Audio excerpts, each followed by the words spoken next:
All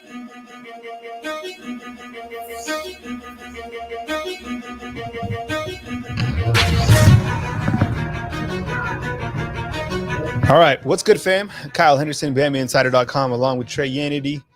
Yeah, got the nice swag on for Southern Miss Week. What's up, Trey? How you been, man? I've been good, Kyle. How are you doing? The Southern Miss Week's a little bit slower, but I think we're all hanging in here. Man, you know what? It might be slow, but, you can still hit the thumbs up, like, subscribe, and Saban was on fire. So you definitely need to watch that press conference right here on our YouTube channel. Coming to you from beautiful Tuscaloosa, Alabama. Let us know where you're coming from inside the comment box. In fact, here's Saban just a few minutes ago. If you play sports, I mean, the coach is supposed to play the best players, right? And then it's up to the players to do what they're supposed to do so they get to play because they become one of the best players. So that's what he's doing now. But I don't know, maybe if you didn't play, maybe that's not something that you quite get. Yeah, I like it, right? I mean, to be honest, I was an all-state wide receiver. If you ever want to check out my highlights, go to Kyle Henderson Highlights on YouTube. I'm just saying. So look, and I actually, I like to play golf. So I did play sports. So Saban asked if you're playing sports. Let us know you're coming from inside the comment box. Let us know what sports you played. Hey, do you have any college or professional athletes out there? I'd love to hear from you. We're going to pipe in Nick Saban's press conference and kind of dive into it as Alabama takes on Southern Miss. Frank Gore Jr. is the running back. Oh, yeah. How I was about going to that? say, I mean, you guys might have been able to draft Frank Gore Sr. on your fantasy team for about 2 decades. Well, his son, we're going to see him this weekend on the college field. This is going to be an interesting game, Kyle, like Coach Saban talked about today. I mean, this is a really good Southern Miss defense. I'm excited to get into it tonight. You know what? Let's start the show off talking about Nick Saban's press conference, which you can watch in its entirety on our YouTube channel. And, Saban talked about Will Anderson and his warrior mentality. I thought it was a good animated piece from Saban talking about, kind of what it takes to, kind of to be at this level, the Alabama standard. Let me get to that part right now on Will Anderson. I think that's at 3. And again, you can watch the whole press conference in its entirety, but this is great from Saban. Sit back, relax. I gave this a 5-star popcorn rating. I'm going to start doing that. I'm going to start rating the press conferences by popcorn with the emoji. So I gave this one a 5 popcorn rating. Would you agree with that? I would maybe give it a 4.5. I mean, he wasn't calling anybody any names or anything, bringing the bottle. It was spicy though. I mean, for a Wednesday, this is a lot, guys. Yeah. So maybe it was a 4 popcorn, maybe with a little bit of hot sauce. I was going to say maybe add a soda or something on the side. I don't know. Here's Saban talking about warrior mentality of William Anderson. We seem to be close to 100% or close. A way to evaluate that, I guess. But, seemed to play well. And you still consider a player, not just Will. I'm sorry if you're out there, you're like, what the hell is he saying? No, that was a reporter asking a question. So Saban's going to talk about it in just a second. Here's Saban talking about William Anderson. It should kick in just a second. So I know. Sorry for the audio right there. Several sophomore players. Works in progress, or are they at a point where life kind of goes on? Well, Will played well for us last year as a freshman. He's played really well for us this year. I think he showed a warrior mentality, playing in the last game, playing as well as he did when he wasn't 100%. I think a lot of college players, they think just the opposite of pro players. Pro players think, I'm going to play no matter what, all right, because I'm getting paid to do a job and I don't want anybody else to take my job. All right. But college players seem to think I got to be 100% to play. You have an opportunity when you're not 100%, all right, to show that you're a warrior, all right, that you can go out there and play, be player of the week. All right. When you weren't 100%, and he wasn't 100%, he didn't practice all week and he got tired in the game. He did practice some, all right, but he didn't practice like he always does. All right, and he got tired in the game and he persevered. So he showed a warrior mentality. That creates tremendous value to me, all right, for any player who can do that. And he did it. So I don't see him being a work in progress at all. I see him being one of the guys on our team that, plays to the standard that we want guys to play to. And he does it all the time and he does it on a consistent basis. And he sets a great example for every other player who wants to be successful. Why don't they play like that? Why don't they do that? I mean, and I think, he's got some leadership qualities that are going to grow and develop as we go through this season and in the future. All right, that was Coach Saban on William Anderson and the Warrior mentality. Here with Trey Yanity. Definitely hit the thumbs up, like, subscribe. What a thumbs up does on our YouTube channel is it helps us jump into the super algorithm on YouTube. So if you're out there and you're just like, I'm not going to give these guys a thumbs up, do it. Do it anyways, because it helps us expand to other Alabama Crimson Tide football fans. There might be fans out there, they're just wandering around watching aimless stuff on YouTube. They could be watching our channel. So hit the thumbs up, like, subscribe. We appreciate you, fam. 60,000 subscribers, pretty incredible. So thank you very much for supporting us. And let me tell you this before we move on. You got to support the entire crew of BamaInsider.com. You got Mick Gillespie, you got Andrew Bone, you got Trey Yanity, who we brought on full time. We got Chris behind the glass. He's our producer. So anytime you see someone on the show, support them. Give them a thumbs up, like, subscribe. We sincerely appreciate you. We also added Jay Barker's show Monday through Friday, 12 p.m. to 2 p.m. right here on BamaInsider.com. So a lot of love to go around for the Bama Insider crew. We sincerely appreciate you. What's up, Roy? We see you in the comment box. Big Buck. I know you've been around for a long time. Same with Jeff Stapleton. You guys mean a lot to me. And Sean's asking about the tight ends. Hey, guess what? Coach Saban talked about Jaleel Billingsley. And before we get to that sound bite, Trey, I've been talking about Jaleel Billingsley since you were 5 years old. Jaleel Billingsley caught a touchdown pass. Your thoughts on Billingsley? This was one of your original nuggets, I think, last season when we started doing, these live shows here. And to be honest, Chris and I had this conversation on the way over here. I don't know if Jaleel Billingsley has never been the guy when it counts. This was the first opportunity we saw Alabama playing a game that really counted. Guess who was playing pretty much right away? I know he didn't get the amount of touches, but Jaleel Billingsley scored a touchdown on his first play of the game. I think that he needed to do something to earn that, but Jaleel is back, guys, and I think he's here to stay. And to add on to what you were saying a second ago, Kyle, we got to get into the soundbite. This was hilarious, everybody, but the support has been awesome so far, and thanks to everybody, all the Bama Insider fans. I was at a Jimmy John's the other day. Somebody said, I love what you guys are doing, so thank you guys so much. But let's get Jimmy John's? Jimmy John's, because remember which is hilarious. We had the watch party last year, and we had eat a Jimmy John sandwich. And the watch party was interesting because we'd watch the whole game, but you were watching the game. We were on YouTube. We were like, look, you guys watch the game. We'll get with you after the game. The Jimmy John's. We used to have Jimmy John's. It was every week. Yeah, no. My guy hooking me up with the BLT there.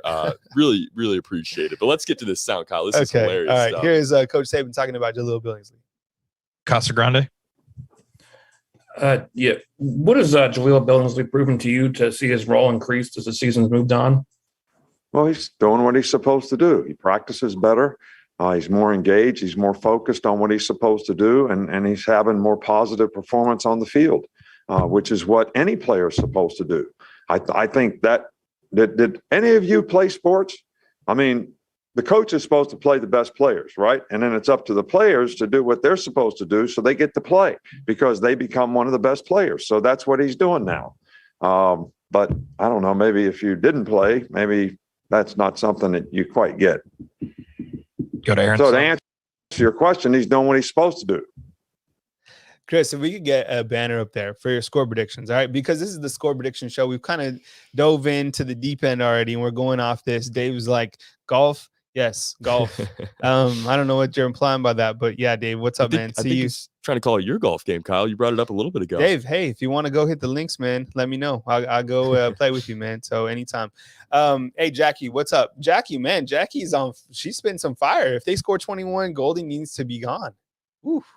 Wow. Man, maybe we should talk. We're going to talk about Golding in just a little bit. How can we not, right?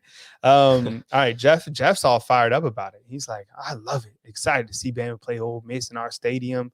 Our fans, yeah. Everyone's looking to that game, but before we get into that one, it's the Southern Miss game, which is up first. I think the line on that was 20. What was it? 46? It was a lot. All right, so post your score between Alabama and Southern Miss inside the comment box. We sincerely appreciate you guys being here. And Saban was also asked about the running backs. I know a lot of people were asking, where's Trey Sanders? Why didn't we see Trey Sanders? And Saban was pretty animate tonight about kind of why Sanders didn't play. And look, he said he goes into the game, he doesn't care about how many players are going to play. He plays the best player. So here's Saban talking about the running back room, and I think that's at 2:12. So here's Saban after this nice drink of Dasani water. Hey, Coach. I have two, if that's okay.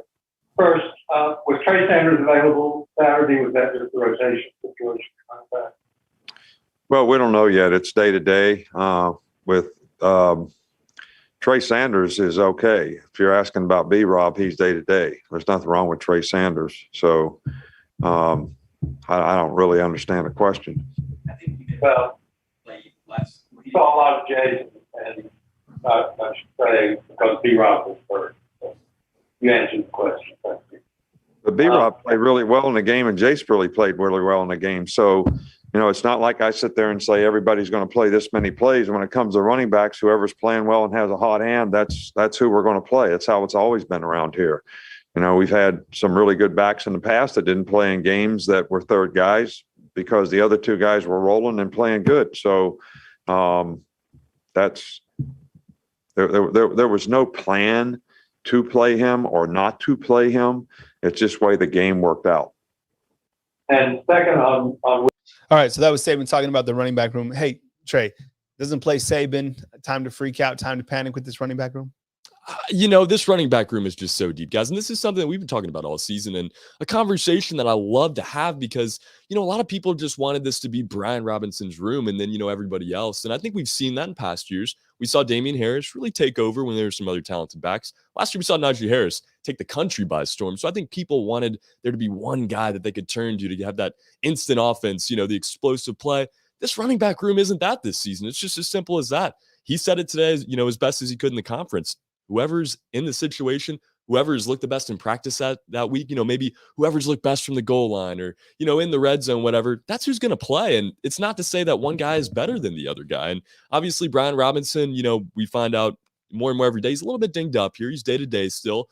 Trey Sanders is healthy. Jace McClellan's going to be healthy. I think Riddell Williams could get some, chances on Saturday as well against a team like Southern Miss. But guys, I don't think there's any kind of, need to worry because they're all talented. And I think when Brian Robinson gets healthy, you have 4 running backs you can turn to that you really feel confident in. There's just no need to worry. Nick Saban, obviously making it a point here to not jump the gun on anybody like Trey Sanders. And you got to wonder, how this affects his playing time. You hope a media member didn't just cost Trey Sanders some snaps on Saturday. But, this is such a deep room. And it's really different than the rooms that we've seen in the past. Chris, let's look at some of these statistics on the backside. If you can pull up the running back statistics, you can share that on the screen. I like to kind of dive into the running back numbers. Just it always paints a little bit of a better picture.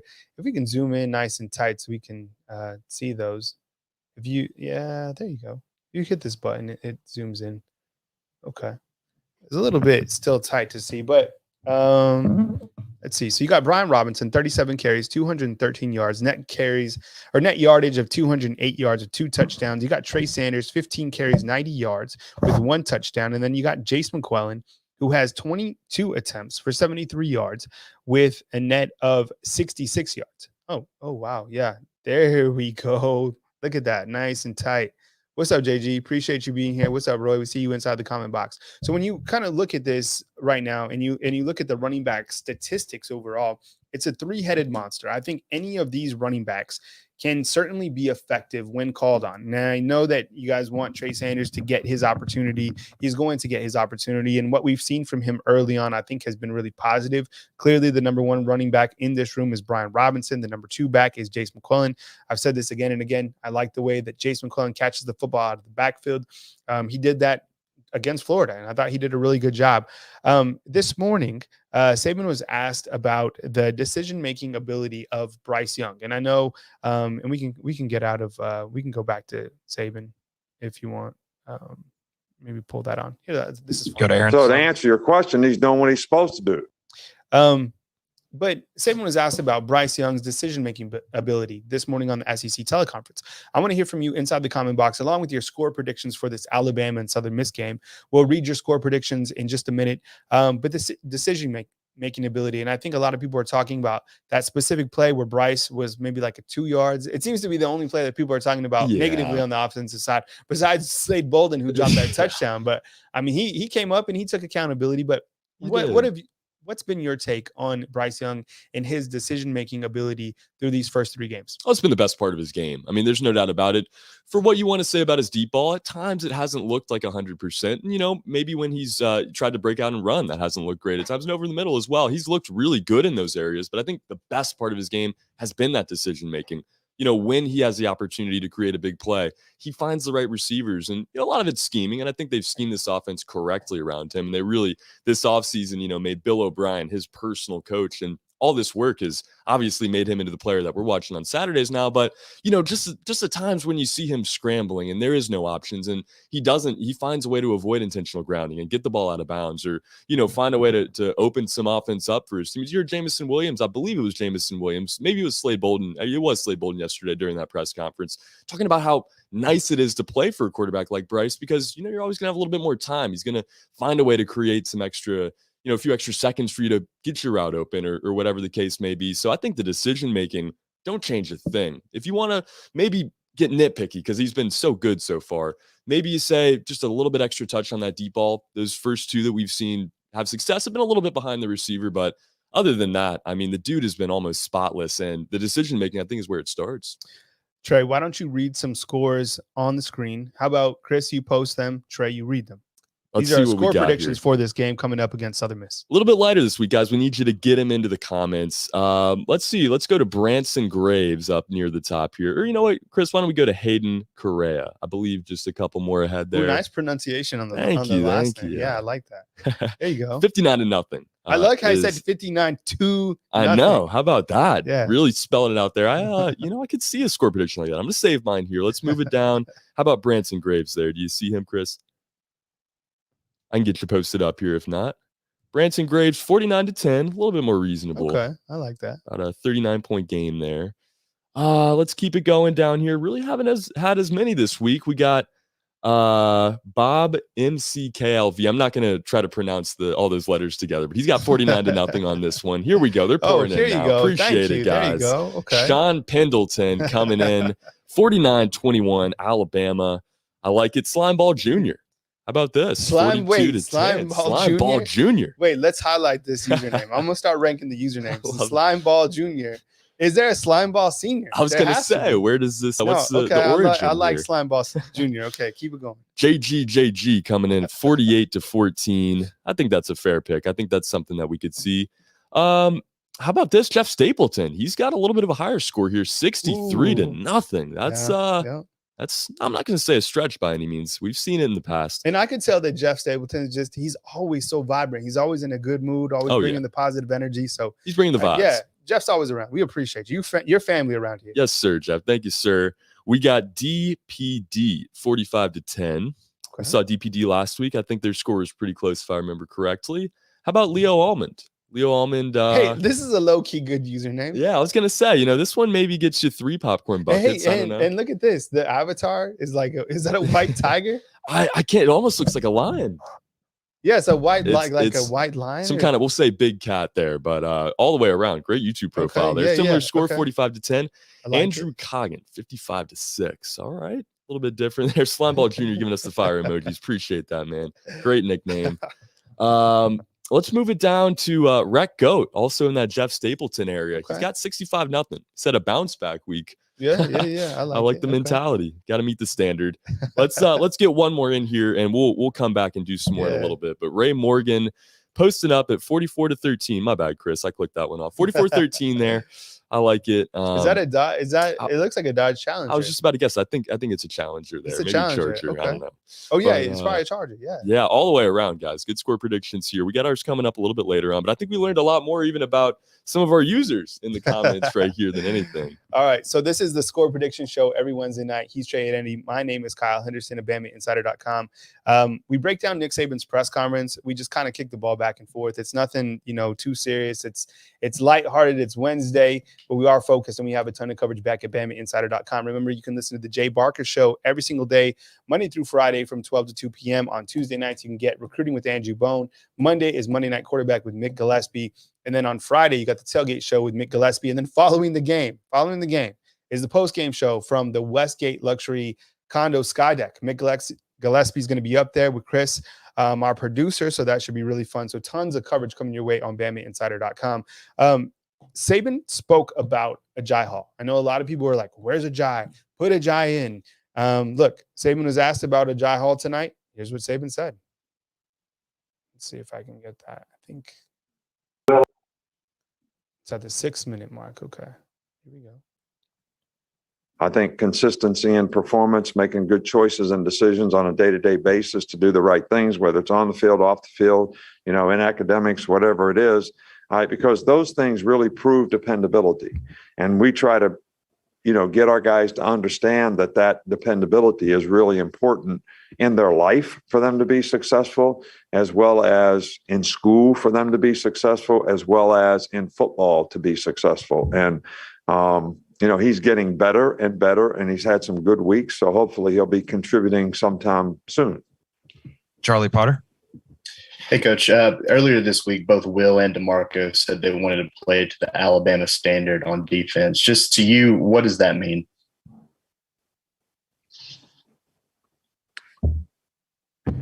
Well, I don't know. We tried to create a standard here when we came here 15 years ago.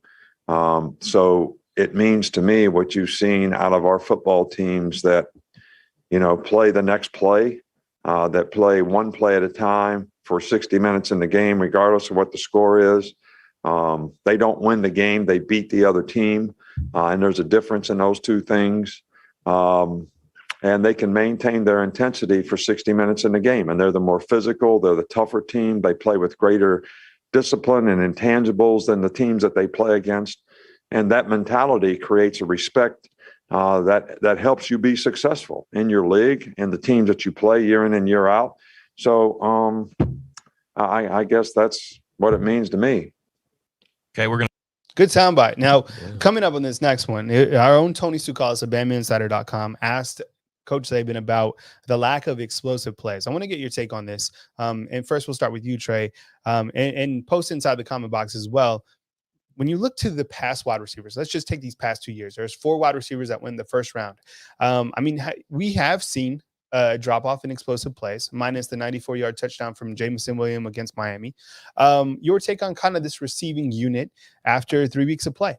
It's different, and people want this receiving unit to come in here and match that of Jerry Jeudy and Henry Ruggs and Devontae Smith and all these other guys. And this is something we've talked about in the past, but it's just not going to be that right away. This group it's not to say they're not just as talented, I think, when it's all said and done. But as of right now, we're going to have to give JoJo Earl some time. Somebody just got in here and made a great comment. He can't, really block quite yet. So we're going to have to wait on that. Ajay Hall maybe doesn't have 5 tools yet. He isn't as consistent as Coach Saban wants him to be in practice. And, talking about the Alabama standard and everything else, I love this soundbite. Saban Socrates here, just getting deep with us. It really is which players want to show up and play the next play. You're noticing with some of this youth, maybe guys are getting a little bit caught up at times. And I think that's just, comes with more experience and everything else. And, it's not going to be overnight for this group. I think if you look at the receiving core as a whole, it's still just as talented, but you need certain guys to step up. And you look at how big that transfer in Jameson Williams is this summer, and how big some of these other guys, even a Slade Bolden that can be a role player at times, and just having some veteran leadership with the youth and the raw ability there, I think is a really fun mix to have right now. But just take some time. It's kind of like this running back group; they're still getting things figured out all the way. Give them a little bit more time. I think this group's going to be all right. Okay. Here's what Saban had to say on the lack of explosive plays following tonight's press conference. I'm going to finish up with Tony. Go ahead. What would you say is the biggest reason behind the drop in explosive plays on offense? Well, I don't know. We're working to make explosive plays. I think we have to just execute a little bit better, give players more opportunities to make those plays. We've had some really, really good skill guys here, and the players make the plays. So those guys, made a lot of explosive plays. They'd catch a slant pass and run for 70 yards. We catch a slant pass and get tackled. So, it's the players, the execution of what we have to do on each and every play so that we have a chance to make explosive plays. And giving our guys good opportunities through good planning is something that we have to continue to try to do a good job of as well. Okay. 2 more things that I want to get into along with taking your score predictions. So you can post your scores inside the comment box here. Let's say at the 27, 28 minute mark, we'll start to read some more score predictions. So get those score predictions in. We'll put them on the screen. We'll read them out. We'll also judge your avatar name and your avatar picture. I will be giving you guys either a 5-star popcorn rating or a 1-star. 1-star means it's not that good. You need to step it up. 5-star means you're in the club. Okay, so this is the next thing I want to talk about. Okay, and Chris, I want you to go to the defensive stats. I don't want you to put the defensive stats on the screen because I want you to come at it next. But I want to talk to you about Coach Golding. Okay. And get your take on the defensive coordinator position at Alabama. Now, earlier today, a photo circulated. Tony put it out, and Coach Golding looks like he's cold. Yeah. Right? So, being the graphic designer that I am, I made this graphic, and I said, Coach Golding. Right? It's kind of cold for him right now. Oh man. So I want to worried. I want to get your take on Coach Golding. And, it's cold for him right now following that game against Florida. Is every single thing on the defense to blame on Coach Golding? I want to get your take. Sound off in the comment box as we are now talking about Coach Golding. For the past, 3 or 4 years, he's been the scapegoat. Does this photo say the words of every Alabama fan? Give me your take on Coach Golding. I want to hear from you inside the comment box. Oh, just to start, I love this meme graphic, whatever you want to call it here. This is hilarious. Little Frio for Coach Golding, no doubt about it. I mean, it's he has been the scapegoat these last few seasons, and it's not to say that all of this is on him or not on him, because if you listen to the guy talk and you look at some of the stuff he's doing, one of the most brilliant defensive minds in this game. I mean, some of the schemes that he's come up with for these defenses in the past, it's he's truly brilliant, I think. And being at practice in the past, standing there with the linebackers, he pretty much only works the inside linebackers, the Henry To'oTo'os, Christian Harris's. You hear him taking those players through every single drill, every little thing. He has the players repeat back to him what he is saying to them, so they truly know what they're doing. It's just not worked. It's really not. And I think for the first 2 years, it was too complex. It was schemes that, when you were playing Josh Jobe when he was younger and, playing certain guys. And when Dylan Moses came back, it was just schemes that these guys couldn't really handle all the way, and they could never really get their finger on. Now, I don't necessarily think it's that.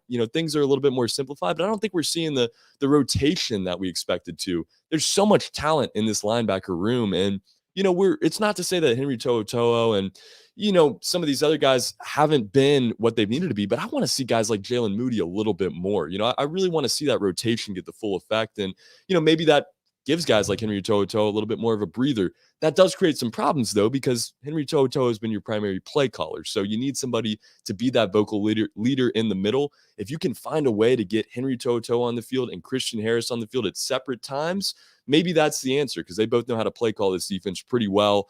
But it is just going to take a little bit more time with this group as well. I don't want to call it a career for Pete Golding at Alabama just yet, but this season really could be that make or break year. You've had the chance to have young kids, you've had the chance to have veterans. Now this is kind of a mix. What do you get out of it? The graphic is hard, right? Yeah. It's too. I was trying to stay serious. I'm the one who came up with this too, Coach Golding.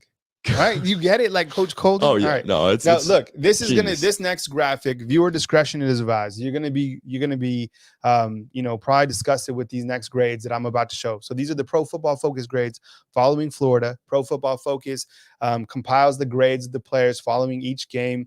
Former pros, former guys who played in the NFL, college. They grade the players after the games. Viewer discretion is advised on these grades. Bum, bum, bum. All right. So look, the total. All right. So let me walk you through this. If this is your first time here, I used to do this, a bunch. I'd show the grades. Then I didn't really get a lot of feedback. So I don't know if you guys still like to see the grades or not. Let me know if you do.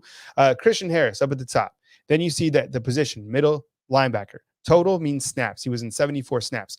RDF, that means rushing defense, and then pass rushing, and then coverage, and then his overall grade on the far right. So I'm going to talk about the total number of snaps, and I'm going to talk about the grade on the far right. So when you see the grading, that's a 43.5. Trey, what happens if you get a 43.5 in school?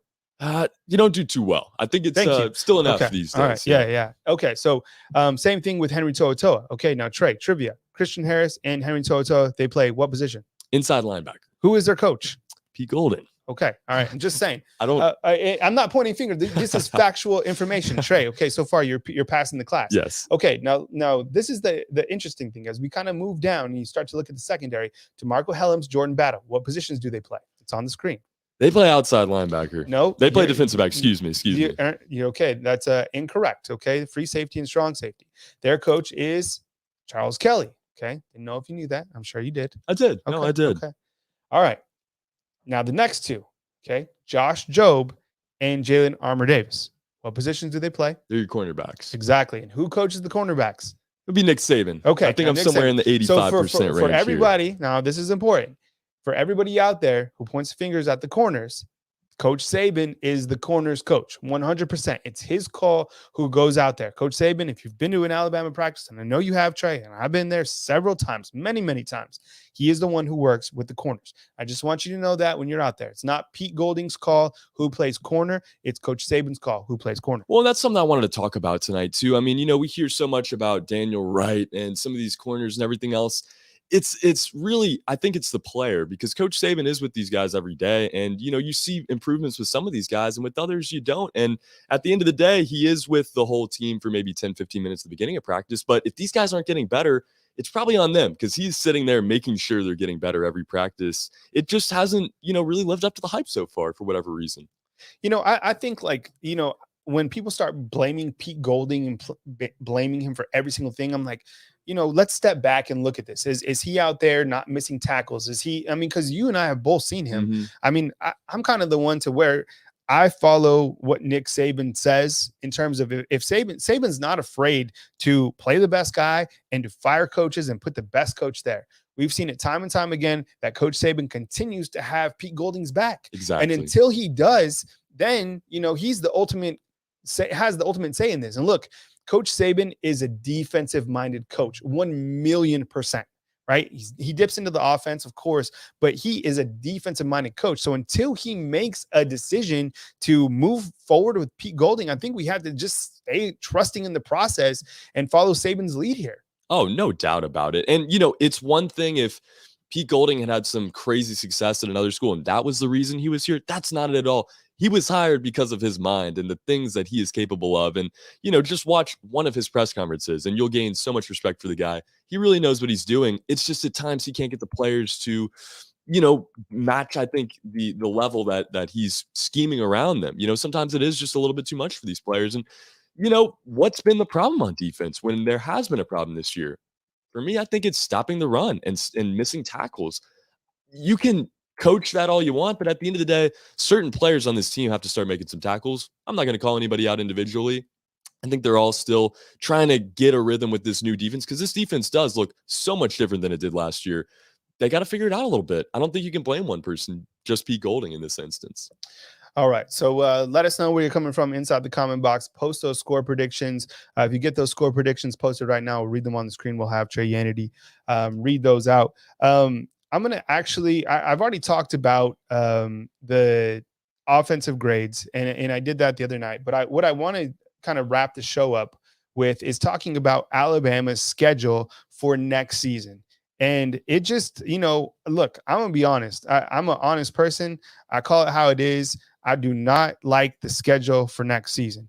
I think I'm going to put it on the screen, and let me get to that. There we go. Okay, here's the schedule. Okay, Trey, this made me mad. Alabama, they're going to be better than they are this year. Think about it. Bryce Young's going to be a junior. William Anderson is going to be a junior. This class is young, right? This team is young, I feel. But look at this schedule. Utah State at Texas. Okay, yeah, we're excited about Texas, right? Mm-hmm. Going down to Austin, everybody wants to go to 6th Street. Everybody wants to have a good time. Oh, yeah. But Louisiana Monroe, come on. No, Vanderbilt, no. Arkansas, I get it. Sam Pittman, it's going to be interesting this year because they are making some noise.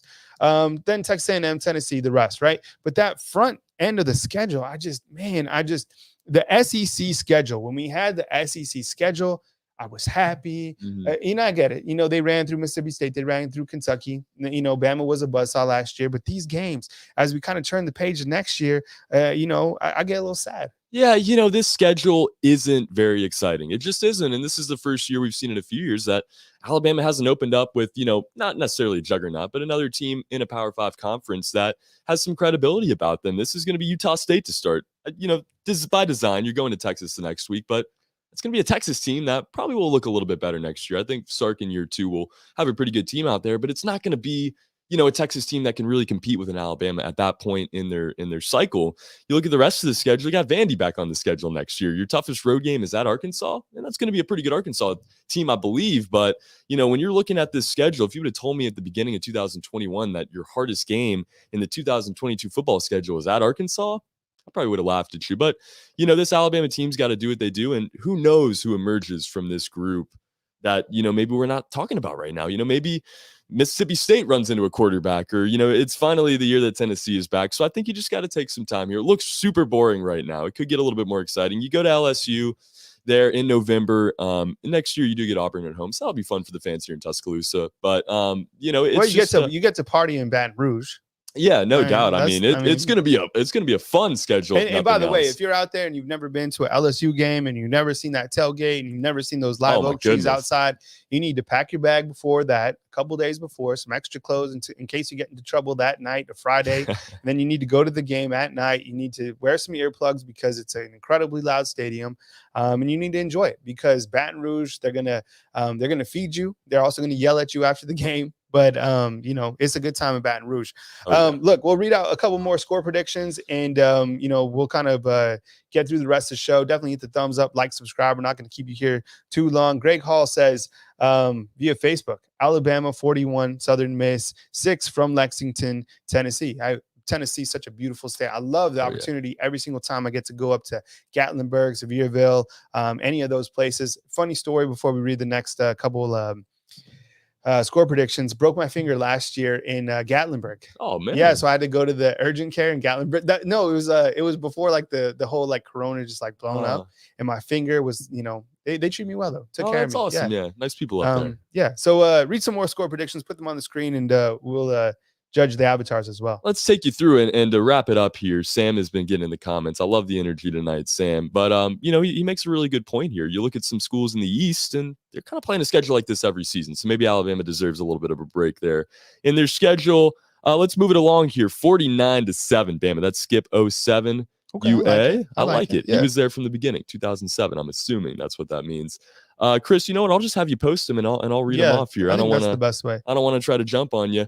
Scuba Steve at 47-17. I think the 30-point deficit is kind of what we're seeing a lot of here. I like that. But can you imagine if Southern Miss score 17? We're gonna have to find that gold. We're gonna have to turn it to fire. I was gonna say, yeah, you maybe need to put a few different memes up there for Pete Golding. But yeah, I would hope that this defense is able to keep Southern Miss to under 17. But hey, we didn't talk about it a ton tonight, Kyle. Frank Gore Jr. has looked really good this season. Yeah. They have a weird situation there. They run 2 quarterbacks out. One of them's a sophomore. One of them's a freshman. So we're going to kind of have to see on that. The freshman looks better than the sophomore, though. I will say that. And overall, if you didn't hear the press conference tonight, their defense looks really, really good. They have guys all over the field. But a lot of these Bama fans, like L Dub, has 41-16 here. A lot of people in the 40s. Let's see who else we got here. L Dub, again, thank you for the super chat a little bit earlier. I like the 40. It was a little $2 super chat. Yeah, get you some nuggets. I was gonna say any super chat counts. Yeah, that's 2 different items on the value menu. So we appreciate it there. I don't know if we have any other scores coming in at this point. Is it time to go ahead and reveal what we got? Okay, yeah, thank you. Okay, good. How about you go first? I'm probably going to get some flack for this in the comments here, Kyle. I probably will. But I know what this defense is capable of. I have Alabama scoring 38 points in this game. I know that total is going to make a lot of people angry. 38, or they're going to put up 56. I know. And they easily could. But this defense has really impressed me from the film I've been able to watch so far in Southern Miss. But I do have Alabama's defense really flexing their muscle in this game, proving that Pete Golding should still be around here. I think they scored 3 points against Alabama. 38-3 is my final. 35 points still. So you guys can hop off my back in there in the comments. But what do you got, Kyle? You know what, Sam? What's up, Sam? And then someone said what's up to us. I think it was Sam in the comment box earlier. Sam, what's up? We appreciate you being here. Thank you very much. Jonathan, what's up, man? 49-17. Get it on the screen. Slime ball. With the emoji and 38. I got you. Look. I'm going with, and last week I was up, by the way. I thought Alabama was going to boat race Florida, and they were off to that start, 21-3, right? Mm-hmm. Then Florida comes back and whatever. We're past that game. I have it Alabama 52-7. And I think that Alabama has some sort of an awakening. Yeah. I think that this team is dialed in. I think the nighttime atmosphere gives them that extra mojo to really, take Bryant Denny to that next level. And I think that this team is almost kind of on a verge of just figuring out its cohesiveness, its rhythm, its leadership. This is exciting, right? Because I think with last year's team, they were so dialed in. How many pros were on that team, right? I mean, they were a buzzsaw. That was a college football buzzsaw. But with this team, I think it's a little bit more interesting because there's a lot of storylines developing. Bryce Young has his podcast. William Anderson is the Terminator. You're trying to figure out, who the receivers are. Slade Bolden, people raking him over coals because he dropped the pass. They're like Brian Wright. So I think there's a lot of storylines we're trying to figure out. But I think that this team in the end is going to be just fine. And I think they're on a verge of being on a really good turning point. And I think that they have to because Ole Miss is coming. Texas A&M is coming. And this team really needs to be locked in as you get to that middle and to the back end of the season. Because in college football, you can't lose more than one time. You can't lose, period, right? Otherwise, your chances of making the college football playoffs certainly diminish. We appreciate you being with us tonight on BamaInsider.com. Definitely hit the thumbs up, like, subscribe. Let us know what you'd like to see inside the comment box. I'm always checking out the comments. I'm always reading everything that you guys are putting inside the comment box. You guys are the reason we have reached 60,000 subscribers right here on BamaInsider.com. Have a beautiful Thursday. The weather should be fantastic in Tuscaloosa or wherever you're at. And you guys be safe out there. Be good people. We'll catch up with you soon right here on Bama